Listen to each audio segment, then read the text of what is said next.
All right, everyone, we are back and we are going to go through our problem set for solution. So let's go ahead and look at what we've got here. I'm going to pull up, we have a Fourier analysis. So we need to figure out what's our y1, y2, y3. It's a continuous Fourier transform. So I need to fit my points minus 10, and at minus 10, I'm at minus 8. And at, I need to do a double squiggly. I'm going to do minus 10, minus 8, and then I'm going to do minus 8, 6. And I want to fit that as a linear function, 1 of x, comma x. And here we go. So I'm going to just define this. Actually, I'm going to do, just to make my life easy, I'm going to call that y1. So that's our first function there. Then we're going to go, that's y1. We're going to go y2. Where now, I don't even need to do this one because I know it's just flat 6. So that's good. I'm going to shift enter this. I'm going to shift enter this. Let me get this to y3. Because this is not a periodic function. It's aperiodic. Let's see. Minus 6, minus 9. And then minus 5, minus 8.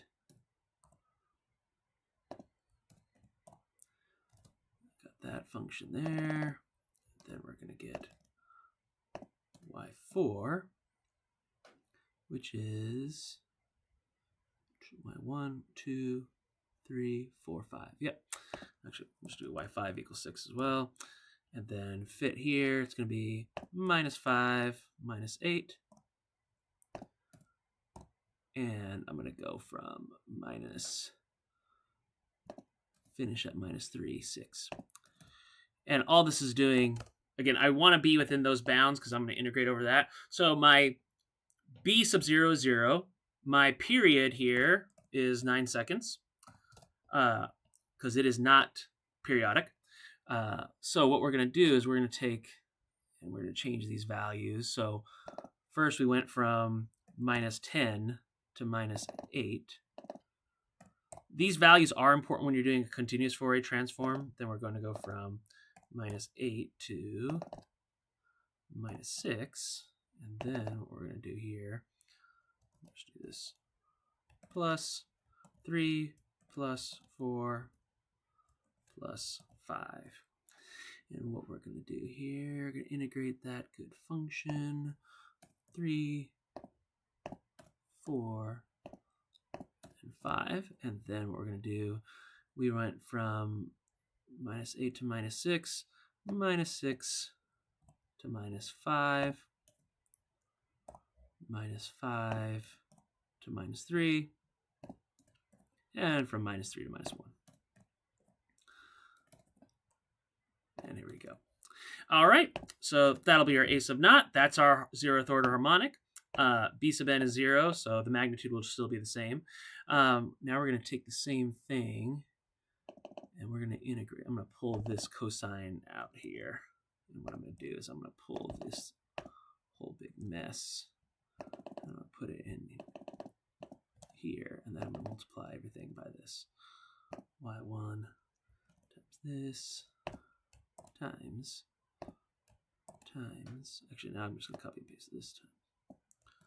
So let's do here, boom, boom, boom, boom. Beautiful. And then we'll take this whole thing, and then all we have to do here now is change from sine to cosine. So we have our a sub n, we have our b sub n, and then we've got everything else we need. Sine, and I'm just going to copy and paste this.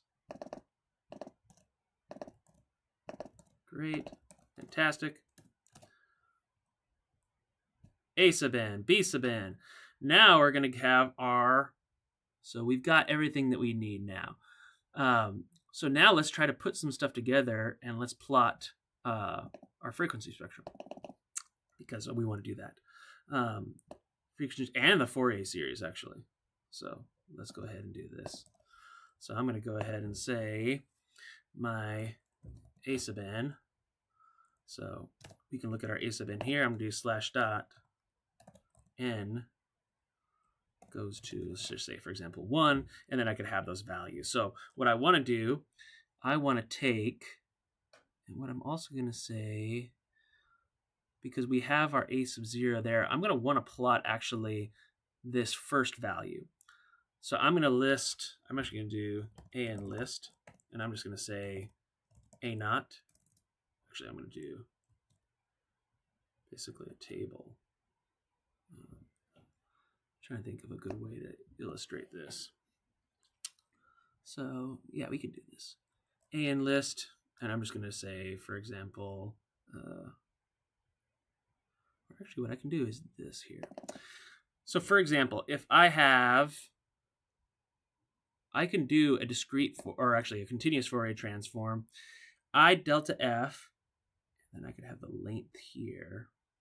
Yeah, let's just do a list. So for example, let's say I want to do 5 harmonics. So I'm going to say table a sub n slash dot n goes to I, from I goes from 1 to 5. And I want to also include the 0th order harmonic. So I'm going to say insert a naught at the first element in my list. And let's just double check a naught is this. Excellent. So I have a n list, I have bn list. So we can just say b sub n. And I'm going to insert 0 because we know that will be 0 because sine of 0 is also 0. So now I have a n list, b n list. My delta f is equal to 1 over my period t. So now I have this. I'm going to go from 0 to the length of my a n list. And I'm not going to do minus 1. Then I'm going to go here, and I'm going to go take this from 1 to length. Actually, I am going to length a n list minus 1, because I'm going to also go from, I want the elements to length of a n list. Oops. A n list, b n list, and there we go. And now we can do list line plot. Let's put it in the nice fancy plot. Now we can see what we got here. So we can see that my dominant frequency is actually that third harmonic, or excuse me, the second harmonic. So 0, 1, 2. So there we go. So that's for 5 harmonics. If we want 10 harmonics, I'm just going to switch this here, shift enter, and shift enter here. What happens? Let's zoom out a little bit. So still the dominant frequency is the same. My maximum frequency is increased to 10 times delta f. And if I want 20, I'll just go 20 here, 20 here, 20, 20, and voila, we've got it. Fantastic. So let's see what the questions were being asked. And then let's just prove it's not a very exciting plot, but we can actually do this here, where I can take, for example, let's go ahead. I'm going to take here's my function. I'm going to do a naught divided by 2 plus an list times t delta s, bn list, and we're going to go, actually we're going to go from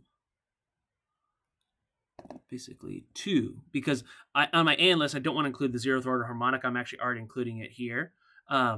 So for n, now actually that's going to be a little tricky. So I want to go from here, from 1 to an list, because I don't want this n to be affected. So I'm just going to say I'm going to pick plus 1.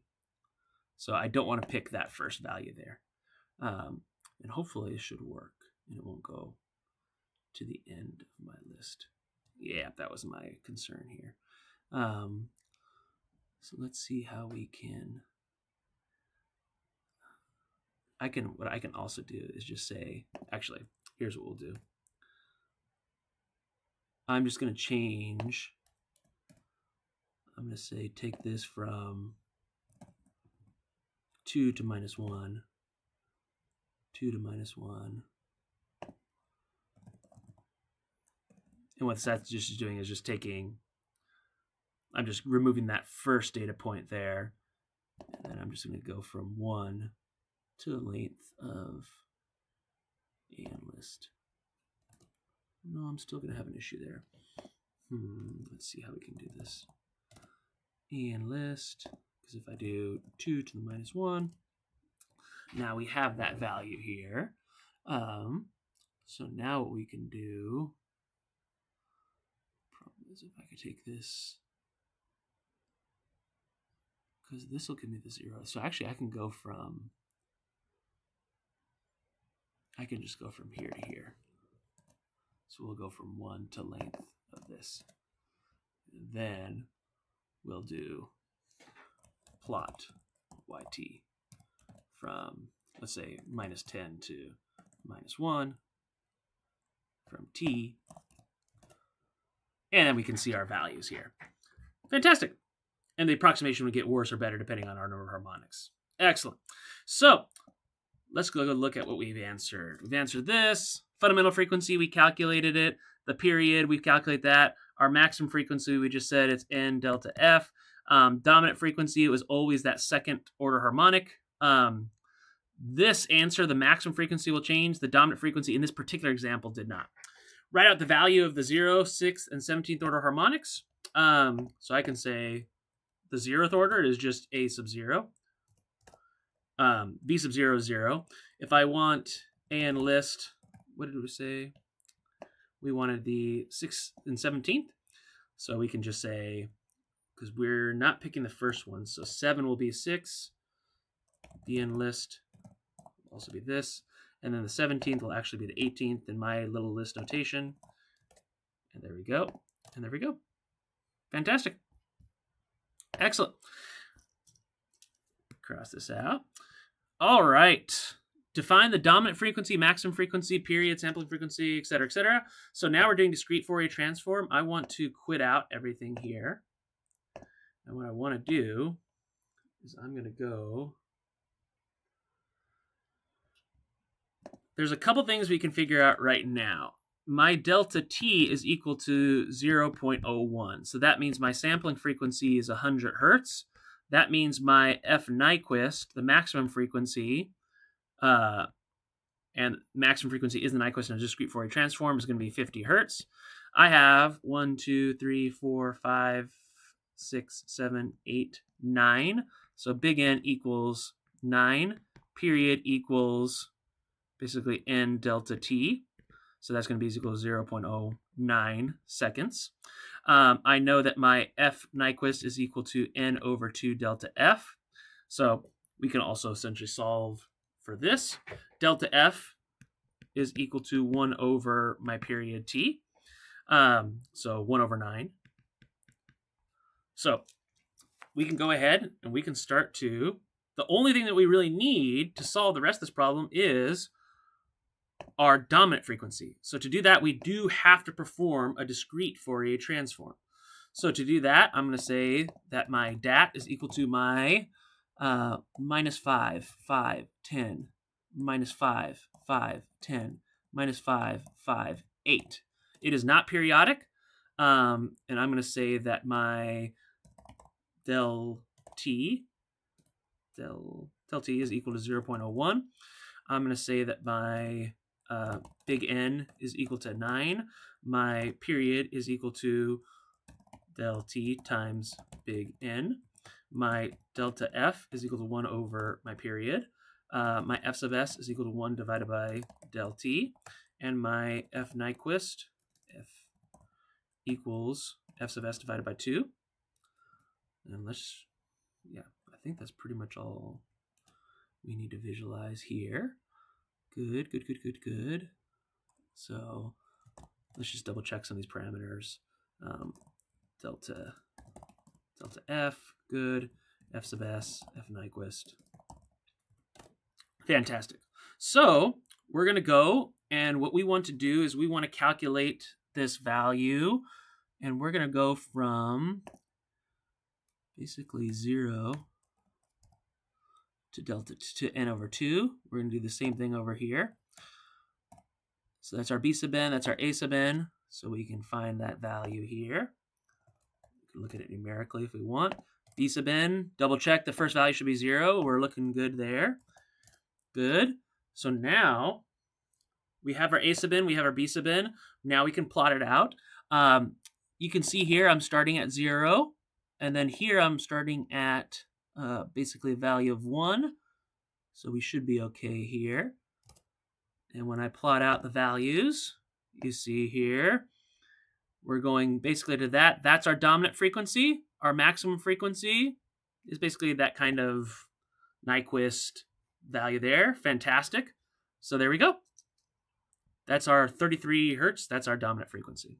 Excellent. We're an engineer at Richard Roman Enterprises. Does anyone know what that? It's a TV show reference. Please comment and see if you can figure it out. We are expecting these vibrational sequences. We're also given some frequency spectrums here. We'll get to that later. If we were choosing to sample this to avoid signal aliasing spectral leakage, we know maximum frequency is 10 hertz. So I need a sample greater than 20 hertz, twice the maximum frequency in our signal. So I also need to make sure my delta F, I need to hit each of these values. So I could pick 0.25, but for example, I would say my F sub S, I'm going to choose that to be 100 hertz. My delta F, I'm going to choose that to be 0.05 hertz. So this, and I know that my delta F equals 1 over my period, which equals 1 over n delta T, which equals F sub S over n. So I can go ahead and find, once I've defined those values there, I can say, just to solve for my particular solution to this question, and there's many, delta F 0.05, set that equal to 100 divided by big N. Oops. Big N test. And 2000. There you go. So that would work. It would not give us spectral leakage or signal aliasing. But what did our students do? And were they able to actually hit that? Let's go ahead and start over here. I know this is not a mirror, so this is my F Nyquist. So my F Nyquist is 2 hertz. I also know that my spacing, delta F, looks to be, what is it, 0.1, 0.2, 0.3, 0.4. So this spacing is delta F is equal to 0.1 hertz. I know that this is also my F Nyquist, so that's equal to n over 2 delta F equals 2 hertz. So we can use that to solve for n because we know this, we know this. And then we can actually solve for lots of other things too for my period. My period is equal to 1 over this. So we'll plug and chug in just a second. Same thing over here. My F Nyquist is exactly the same. My spacing, though, is 0.5 here. So my delta F here is equal to 0.5 hertz. Here, there's a sneaky mirror. There's a mirror here, but there's also a mirror right here. So this would be my F Nyquist. And that's equal to 0.3 hertz. And we see here, this is what? 0.051. So let's see, 0.051, 0.15. So this is delta F is equal to 0.05 hertz. So let's go ahead and let's see how we can basically kind of write all this up. So let's go one at a time and let's start with the tricky one. So I'm going to say, and I'm going to clear this. So my del F A equals 0.05. My F Ni A is equal to 0.3 hertz. I know that my TA equals 1 over my del F A.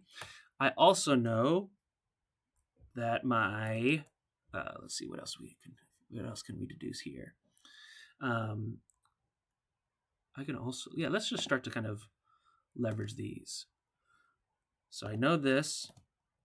So I have my TA, so that's my period. I also know solve that my F NYQA,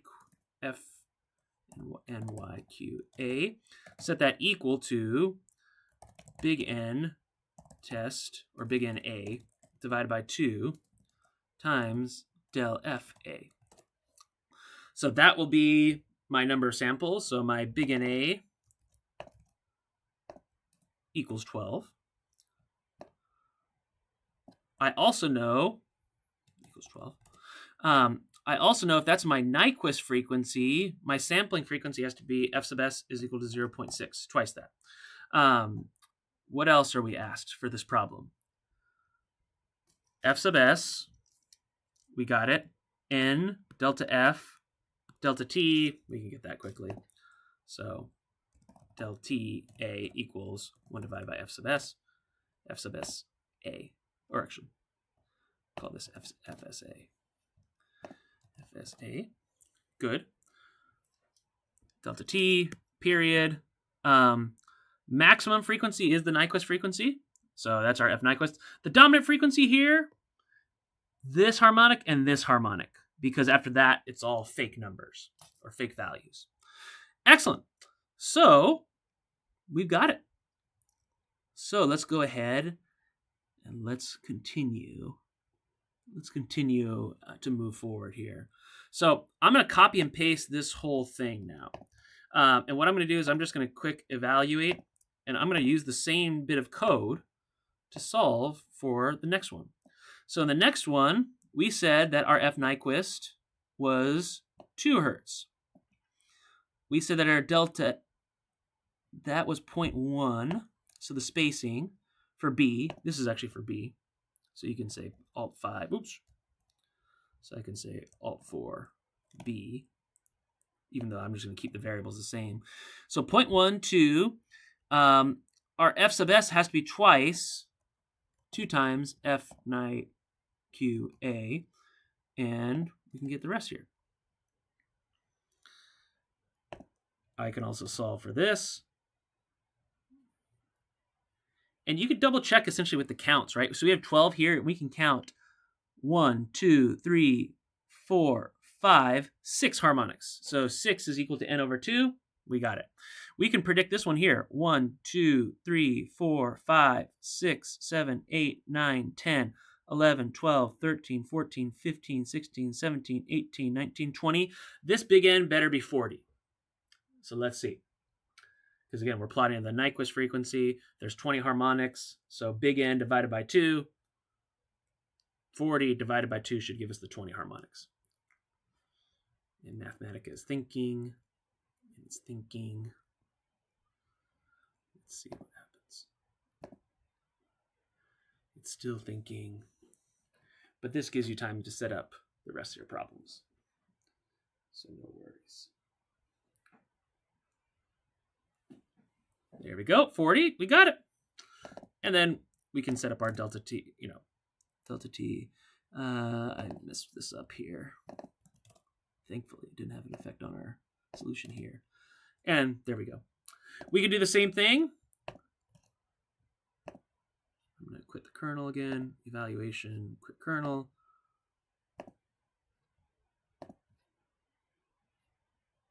Did I do this here?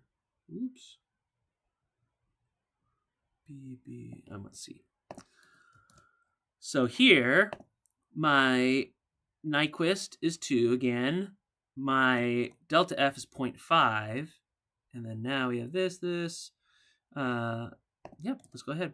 So we should expect 1, 2, 3, 4. So we should have big N equal 8 in this problem.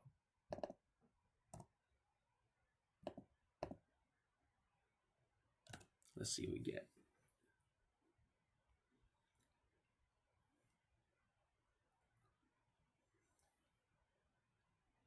There we go. Fantastic. So this is our solution. Will any of these work?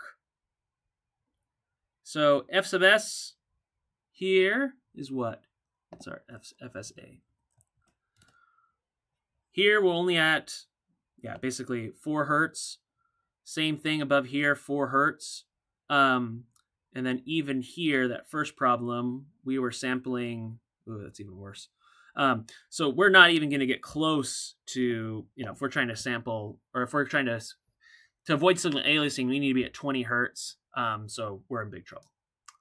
All right, finally, we're unconstrained in this problem, and we're asked, with all these frequencies, so I have a frequency list, so 281 divided by 2, 82 divided by 2, 0.76 divided by 2, and then 176.91 divided by 2.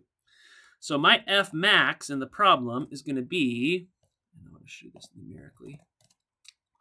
F max is 140.5. And I need to make sure I hit or have enough delta F that I hit each of these values. So I'm going to choose my delta F, since I'm unconstrained, equals 0.001. If I do that, I'm going to be able to hit this frequency, this frequency, this frequency, and this frequency under my harmonics, as long as I sample enough and get enough big N samples. So my F sub S test, I'm just going to say, why not sample at, I need to be twice that number. I'm going to sample at 500. So now I can say solve, because my delta F, capital F, is equal to Fs test divided by big N test. And that would be the number of samples that I need, and thus the period. Be careful if I ask for period or big N. And that's all she wrote. So that is a solution. Be careful if there are some basic constraints on your DAC, and have a good one. See you next time.